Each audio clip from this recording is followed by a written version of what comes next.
does one man save us all?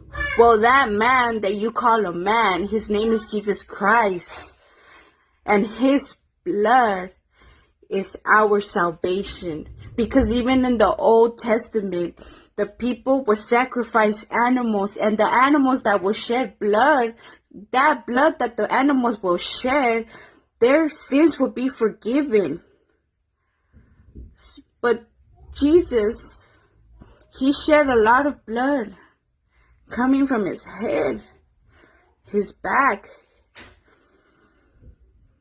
the nails that were crossed in his foot and his two hands. Like, nobody would ever manage